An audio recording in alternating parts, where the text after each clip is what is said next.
So today we have some news for Genshin Impact update 3.6. We have a ton of information to get through, so I'm just going to start and crack on. For phase 1, the banners we have are Nahida and Nilou. Now, both of these characters, funnily enough, work exceptionally well together because Nahida is an incredible Dendro applicator. Nilou has her very unique passive which turns Dendro cores into like super Dendro cores or golden Dendro cores, I can't remember the name of them, and then they explode and do a bunch of damage, and it's a very unique team comp. Very solid first phase. Nahida is an incredible Dendro applicator. If you don't have someone like Alhaitham or you just have Dendro Traveler, Nahida is an exceptional character. But you may want to hold off because we do have a couple of new Dendro characters coming in phase 2. Nilou I can't personally, speak of, but I hear she's pretty fun. Now phase 2 is the interesting part.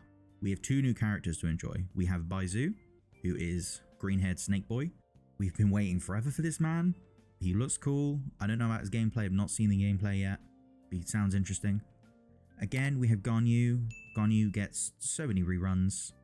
Personally, she's not a character I find enjoyable whatsoever, but at one point she was one of the best DPSs in the game, so you gotta give the girl some respect. And then in terms of 4 stars, we get access to Kaveh. Now Kaveh is going to be the first Dendro Claymore user the game will ever see. And as the only person in the world that really likes Claymores, that is absolutely fantastic. Unfortunately, I do not currently know if I want Baizu. I love his character design.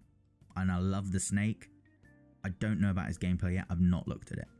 Baizu himself is going to be a catalyst user, so for his elemental skill he controls a wandering sprite that cruises through enemies and restores HP to a teammate.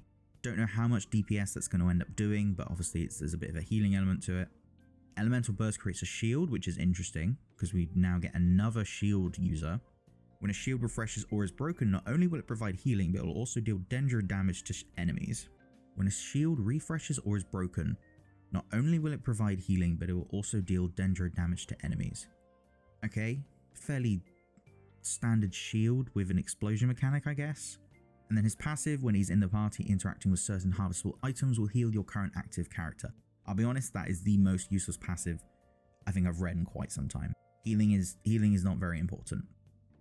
Now Kaveh, let's see what you've got. For his elemental skill, Merak's mapping ability allows it to scan the battlefield, causing all Dendro cores within a certain AoE to burst immediately. So essentially he burgeons without needing a pyro unit. Very interesting.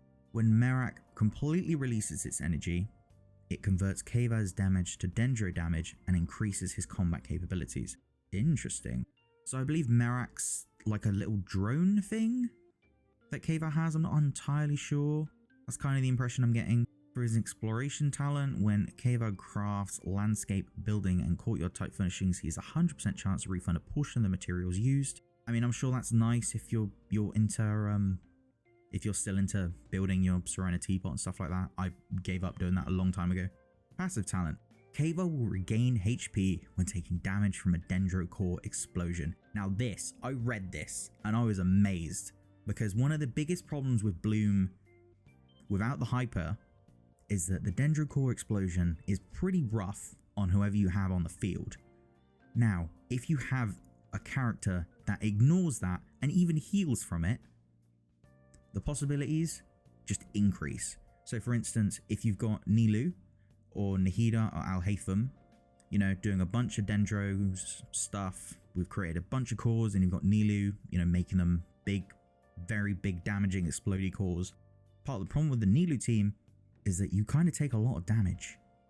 Now, Kaveh completely mitigates that entirely, which is really interesting, I think, and will be almost a staple in Nilou builds, I feel. Because the one problem with Nilou is Dendro cores hurt, and you can't hyperbloom them because otherwise you can't fully utilize Nilou. Now, Kaveh solves that problem, which is why I find he is very interesting, and I'm very excited to get my hands on him. In terms of new weapons, we've got the Jade Falls Splendor. For 3 seconds after using an elemental burst or creating a shield, the equipping character can gain the Primordial Jane Regalia effect. Restore 4.5 energy every 2.5 seconds and gain 0.3% elemental damage bonus for their corresponding element type for every 1000 max HP they possess, up to 12%. Primordial Jade Regalia will still take effect even if the equipping character is not on the field. It is a health percent substat weapon. I'll be honest, I don't know much about 5-star weapons. They're not really a focus for me. It sounds fine. I'm sure it'll do the job. I'm sure anyone that knows anything about weapons will let me know if it's any good. I just don't know. Now, artifacts. Now, this is very interesting. I was really interested in these. The Nymph's Dream. So the 2-piece, Hydro damage bonus plus 15%. That's already really nice because my main is Tartaglia. 4-piece, however, very interesting. After normal, charged and plunging attacks, elemental skills and elemental bursts hit opponents, 1 stack of Mirrored Nymph will be triggered lasting 8 seconds. When under the effect of 1, 2 or 3 of these stacks, attack will be increased by 7, 16 or 25% and Hydro damage will be increased by 4, 9 or 15%. Mirrored Nymph stacks created by normal, charged and plunging attacks, elemental skills and elemental bursts exist independently.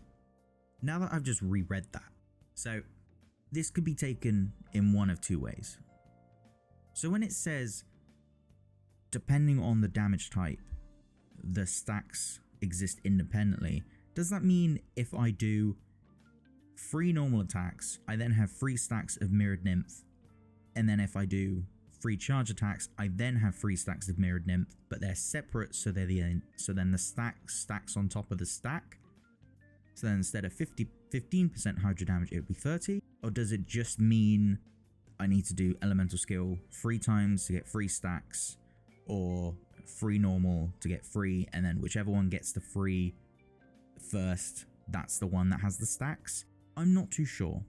If it means that you can stack a max stack on top of a max stack, this set is absolutely insane, and I'm putting it on Tartaglia almost immediately. When this set comes out, I'm grinding this set so incredibly hard, you have no idea. As it stands, I don't fully comprehend what it means by that definition. I guess we will have to wait and see. Someone that is way smarter with Genshin Impact, please let me know. I guess we'll just have to wait and see when the update comes out. But as it stands, I thought the set was really interesting and I kind of want to try it on Tartaglia because I'm not too fussed with the 4-piece Hydro set bonus because I don't really care about burst that much on him. But I thought this was really interesting, but if the stack upon stack thing works how I think it does, then that's insane, but I could be wrong there because that just seems too good. Next up, we have Veruca Shah's Glow. 2-piece HP plus 20%, fairly standard. Elemental skill and elemental burst damage will be increased by 10% on the 4-piece. After the equipping character takes damage, the aforementioned damage bonus is increased by 80% for 5 seconds. This effect increase can have 5 stacks. The duration of each stack is counted independently. These effects can be triggered even when the equipping character is not on the field. So, if you take damage 5 times, the aforementioned damage bonus is increased by 400%. That seems pretty solid.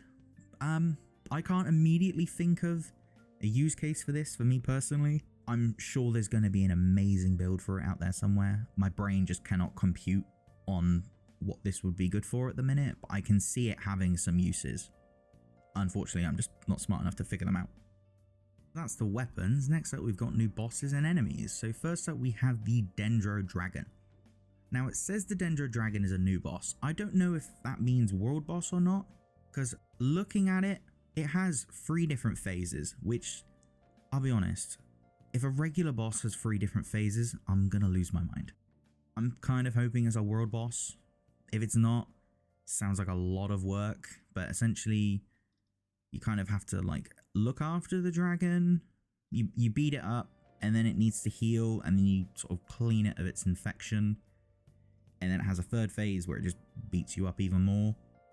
It should be fun. I could be wrong on the whole world boss thing. I just don't know. It just seems like too many phases for just a regular boss. Next up, we have the Inoquitous Baptists. They can use multiple elements in battle and create shields according to the corresponding elements to reduce damage. Oh, so we have like our first element swapper. Interesting.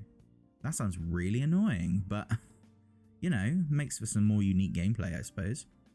Next up, we have another new introduction with the Anemo and Hydro Hilichurl Rogue. These Hilichurls are wandering across Teyvat and don't belong to any tribe. Sometimes they assist another Hilichurl in need of help and have a unique combat style. So they kind of sound like the weird ones, except the weird ones just hang out in pre-designated spots. It's just random on which spot they show up on. Sounds like these ones just kind of appear out of nowhere to beat your ass. Which, you know, something a bit different. I'm up for it. Next up, we have the story quest. So Beizu's going to have his own story quest, which makes sense because he's the new 5-star. Looks like we're getting another story quest for Nahida in the form of Sapientia Ora Mazdis Chapter Act 2. This will be, so apparently it'll be about the Dendro dragon. So I'll have to wait and see on that one. We get a new hangout event. We get one for Layla this time around.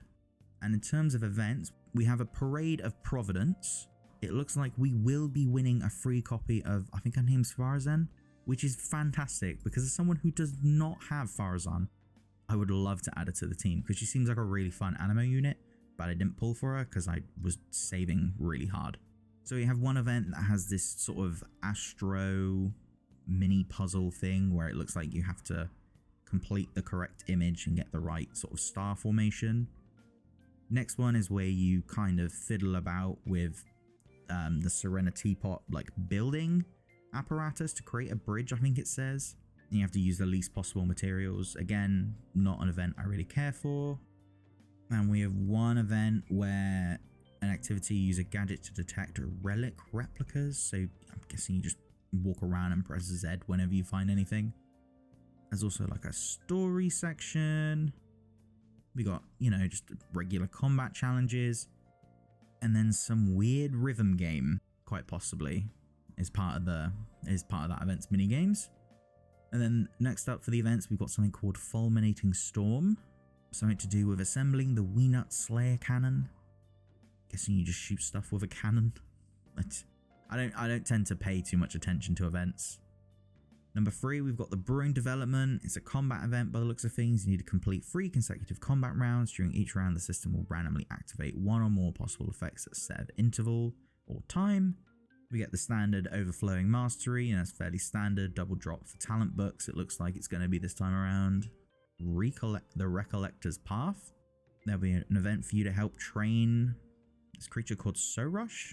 You'll guide Sorush to drive away enemies, conduct speed training, and complete puzzles. I'll be honest, anytime you include any kind of monster training, I'm in. My Pokemon days have conditioned me this way. We have a brand new area to explore. Yeah, so we've got a brand new area to enjoy, which, looking at the screenshots, looks really cool. Because I think they say it's close to the Abyss, which is why it has such weird sort of topography, if I'm even using that word correctly. But yeah, the new area looks cool, and then we've also got some new music. So, very nice. We all like new music. So yeah, that is update 3.6 in a nutshell. So far, so good. It looks like we're getting some great stuff this update. Plenty of new content to enjoy. I feel like Sumeru's like being completed so much faster than any other region, or maybe that's just me that feels like that. But yeah, all this new content looks like a ton of fun. Really looking forward to the new characters. Don't know if I'm going to pull them yet. We'll have to wait and see. The event should be fun, something slightly different. And yeah, that's about all I really have to say on the matter. Unfortunately, still no Eula rerun.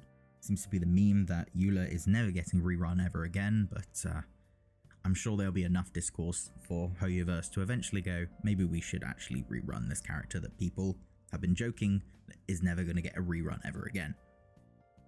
But anyway, that's all I have to say on the matter. I've been James, the Mayor of Jamestown. Thank you for those that stuck around to the end. Be sure to like, comment, subscribe, and all that good stuff. And until next time, goodbye.